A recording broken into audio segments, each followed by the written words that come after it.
Olá, no treinamento de hoje nós vamos falar sobre a prevenção de infecção do trato urinário. Esse treinamento está sendo ofertado pelo Serviço de Educação Continuada em conjunto com o Serviço de Controle de Infecção relacionado à Assistência à Saúde e o Núcleo de Segurança do Paciente. O que é ITU? A infecção do trato urinário, ITU ou ITU, é uma das causas prevalentes de infecções relacionadas à assistência à saúde. Ela é responsável por 35 a 45% das IRAs em pacientes adultos. Tem grande potencial preventivo. E a ITU, associada ao catéter, é qualquer infecção sintomática do trato urinário em paciente em uso de catéter vesical de demora instalado por um período maior que 2 dias consecutivos.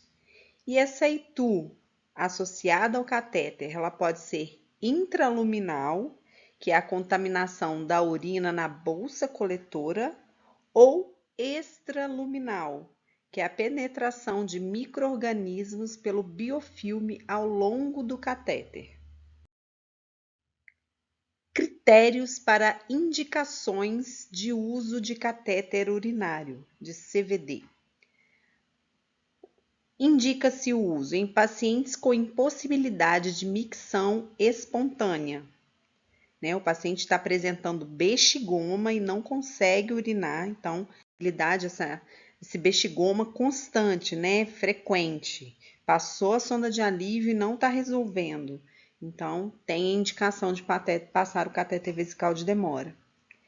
Paciente instável hemodinamicamente com necessidade de monitorização do débito urinário.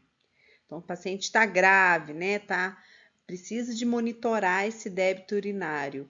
Então, tem essa indicação de usar o catéter. Importante ressaltar que nessa situação precisa de monitorar esse catéter para retirada, O paciente já está melhor, o paciente já está fora da ventilação mecânica, já está apresentando controle sobre o corpo. Então, vamos analisar a possibilidade de tirar esse catéter e monitorar esse débito de uma outra forma. Pós-operatório, pelo menor tempo possível, com tempo máximo recomendável de 24 horas, exceto em cirurgias urológicas específicas. Então, o paciente fez um procedimento cirúrgico, a indicação da sonda é ficar no máximo 24 horas. Tratamento de pacientes do sexo feminino para úlcera de pressão em grau 4, com cicatrização comprometida por conta do contato da urina. Isso precisa ser analisado, e avaliar essa indicação para sondagem nesses casos. Considerações antes de realizar o catéter vesical de demora. Utilizar um catéter de menor calibre e que promova bom fluxo de urina. Utilizar um catéter de 3 vias somente em caso de necessidade de irrigação. Dar preferência ao cateterismo intermitente em caso de sexo masculino. Utilizar um sistema fechado e estéril. Clampear a extensão do sistema de drenagem quando for necessário elevar a bolsa acima do nível da bexiga. Considerações durante o procedimento de catéter vesical de demora. Higienizar as mãos antes e após a inserção de catéteres ou qualquer tipo de manipulação dos dispositivos. Imprimir o bundle de inserção de catéter vesical de demora para o acompanhamento do procedimento ali, beira-leito. Está fazendo o procedimento e está marcando ali o bundle de inserção. Realizar a higiene íntima do paciente com água e sabão líquido, comum ou antisséptico. Usar o campo estéreo fenestrado para realizar o procedimento. Realizar a antisepsia da região perineal com solução padronizada, partindo da uretra para a periferia, região distal. Nós utilizamos a clorexidine desgermante. Introduzir gel lubrificante na uretra de homens e, em caso de mulher, lubrificar a ponta da sonda com gel. Seguir a técnica asséptica de inserção. O sistema deve ser conectado antes da introdução do catéter. Então, fechar o sistema todinho antes, não é passar a sonda para depois conectar a bolsa, não, né? Conecta a bolsa antes, deixa o sistema todo fechado, aí então faz a inserção. Observar drenagem de urina pelo catéter e pelo sistema coletor antes de insuflar o balão para evitar lesão uretral. Isso é importante. Observar que está drenando urina. Quando drena a urina, quer dizer que essa sonda está no lugar certo. E isso evidencia que ela está na posição correta e aí você pode insuflar o balonê.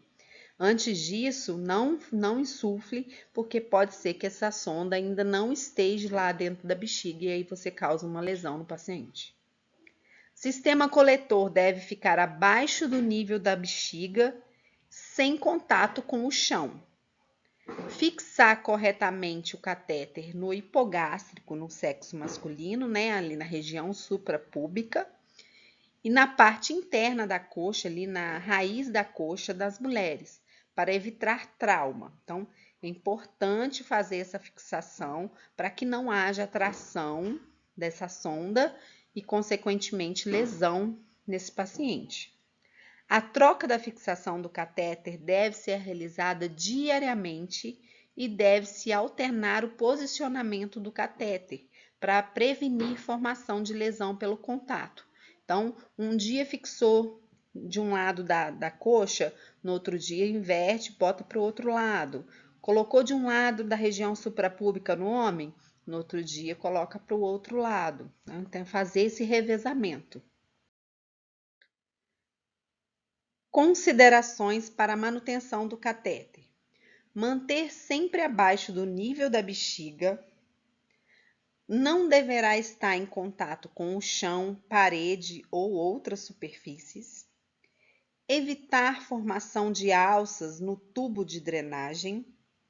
Realizar higiene perineal e meato urinário diariamente. A indicação é que faça 3 vezes ao dia com água e sabão neutro. Não utilizar clorexidine, porque a clorexidina pode ser irritativa se usar em várias vezes. Então, usar sabão neutro, né, sabonete. Deve ser esvaziada sempre que atingir 2/3 da capacidade ou a cada plantão. Na casa, nós utilizamos uma fitinha colorida ali em 2/3 do coletor para poder mostrar ali. Chegou naquele limite ali da fitinha, esvazia. Utilizar o recipiente individualizado, não sendo recomendado o esvaziamento simultâneo de vários pacientes ao mesmo recipiente, né? Então, não pode coletar a urina de um paciente aqui e lá no outro leito lá de um paciente de isolamento, coletar a urina daquele paciente, né? A gente pode correr o risco de encostar ali naquela sonda e causar contaminação. Em caso de coleta de urina para exame, realizar pelo ejetor lateral. Então, primeiro feche o clamp um tempo antes para que a urina acumule ali.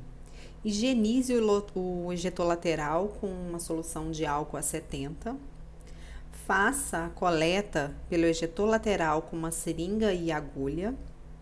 E depois coloque a urina no frasco que vai ser enviado para o laboratório. Permitir o contato do tubo de saída de urina com o recipiente da coleta e outras superfícies. Então, fazer essa coleta, né, vai esvaziar o frasco, abre o ejetor ali, o local, né, o clampzinho, mas não deixar que aquele coletor tenha contato com outras coisas.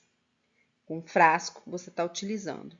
Registrar no prontuário o volume desprezado em ml a cada turno de trabalho ou conforme a demanda, né? Se às vezes o paciente está poliúrico e você vai esvaziar várias vezes, você vai anotar ali no balanço o quanto que ele urinou. Monitoramento beira-leito com bundle de manutenção de CVD. Então, do mesmo jeito que tem o bundle de inserção, tem o bundle de manutenção. Então, esse bundle ele precisa ser preenchido ali à beira-leito. Olhou, preencheu, né? Conferir se está essa fixação adequada, se está com posicionamento adequado, todos os itens que tem no bundle. Considerações para a retirada do catéter. Avaliar diariamente a necessidade de manter o CVD. Então, vai passar a visita, né, no round do setor, discuta com o médico, com a equipe multidisciplinar, a necessidade de manter esse catéter. A gente sabe que muitas vezes a gente prefere que o paciente fique de sonda, porque é mais fácil, não tem que trocar fralda, né? Muito mais cômodo para a equipe de enfermagem. Porém, isso traz mais risco para o paciente, pode aumentar o tempo de permanência desse paciente internado. Então, a gente precisa sim monitorar diariamente a necessidade de tirar essa sonda e tirar o quanto antes. Nós estipulamos, né, junto na análise das últimas infecções de trato urinário, e aí a gente estipulou uma troca dos catéteres, porque os catéteres estão mantendo um tempo muito elevado, mantendo a sonda por muito tempo. Então, nós estipulamos uma troca a cada 21 dias, né, dessa sonda para poder evitar a colonização. Obstrução do catéter ou tubo coletor, né, se obstruir, você tem que trocar. Desconexão, quebra da técnica séptica ou vazamento, tem que trocar todo o sistema, não adianta trocar só a bolsa, precisa de trocar todo o circuito. Suspeita ou evidências de incrustações na superfície interna do catéter, né? Tá ali encrostado, está percebendo que tem algum problema ali, então troca-se o circuito todo. Mau funcionamento do catéter, o paciente está apresentando bexigoma e não está drenando pelo catéter, tem indicação de retirada e, se necessário, passar outro. Urina com aspecto purulento no saco coletor ou no catéter. E se o paciente está apresentando febre persistente de origem desconhecida. Principais medidas de prevenção de infecção do trato urinário associada a catéter vesical de demora. O catéter vesical de demora é utilizado em unidades de internação, de terapia intensiva, pronto-socorro e bloco cirúrgico. O uso do catéter vesical de demora predispõe o paciente para o desenvolvimento de infecção do trato urinário, pois as bactérias ficam aderidas às paredes do sistema. Além disso, o meato uretral, a junção da conexão do catéter com o tubo coletor e os locais de coleta e drenagem podem ser portas de entrada para bactérias. A utilização do catéter vesical de demora sem indicação correta ou por tempo além do necessário pode provocar complicações infecciosas, desconforto para o paciente, aumento do tempo de internação e dos custos em saúde. Alguns fatores contribuem para a ocorrência desta infecção. Um deles é a não utilização de barreiras estéreis durante a inserção do catéter. Outros fatores são a realização de procedimentos como inserção de catéter vesical de demora e a coleta de urina com as mãos contaminadas, ou a bolsa coletora posicionada inadequadamente, como acima do nível da bexiga ou encostada no chão. E como podemos prevenir este tipo de infecção? A principal medida de prevenção é a avaliação diária da necessidade do catéter. Inserir o catéter vesical somente nas indicações apropriadas. São elas: impossibilidade de micção espontânea, que não possa ser manejada com cateterismo de alívio ou métodos não invasivos. Monitorização do débito urinário por instabilidade hemodinâmica, pós-operatório por no máximo 24 horas, exceto cirurgias urológicas específicas, e lesão por pressão estágio 4 em mulheres, com cicatrização comprometida pelo contato com a urina. Outra medida fundamental é a higiene das mãos. conforme os 5 momentos indicados pela Organização Mundial da Saúde. A inserção do dispositivo com técnica asséptica, materiais estéreis e gel anestésico de uso único também são cuidados importantes. Outro cuidado importante é a higiene do meato uretral, diariamente e antes da inserção do catéter. A fixação do catéter vesical na região inferior do abdômen em homens e na raiz da coxa em mulheres é outro aspecto importante, pois previne o tracionamento do dispositivo. A bolsa coletora deve estar localizada abaixo do nível da bexiga sem encostar no chão, sendo esvaziada regularmente. Identificar os casos de infecção do trato urinário em pacientes com catéter vesical de demora. Além disso, deve orientar e monitorar a adesão às medidas de prevenção pelas equipes que prestam assistência a estes pacientes. É papel dos profissionais da saúde realizar as medidas de prevenção com qualidade, evitando danos aos pacientes e salvando vidas.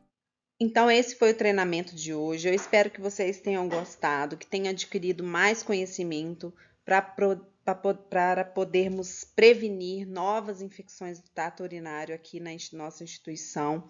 Nos últimos 3 meses nós tivemos uma infecção de trato urinário por mês, mas todas elas poderiam ter sido evitadas. Então peguem esse treinamento como base, avaliem o paciente que vocês estão ofertando cuidado, avaliem a necessidade desse paciente de manter a sonda vesical de demora ou não, discuta com a equipe multidisciplinar a possibilidade de retirada desse catéter o quanto antes, para evitarmos esse tipo de infecção e, consequentemente, aumento da permanência desse paciente internado. Dúvidas e sugestões podem ser colocadas no questionário a seguir. Muito obrigada por assistir e todas as informações que estavam nesse treinamento podem ser acessadas tanto pelos protocolos da Anvisa quanto pelo protocolo institucional também. Muito obrigada e até o próximo treinamento.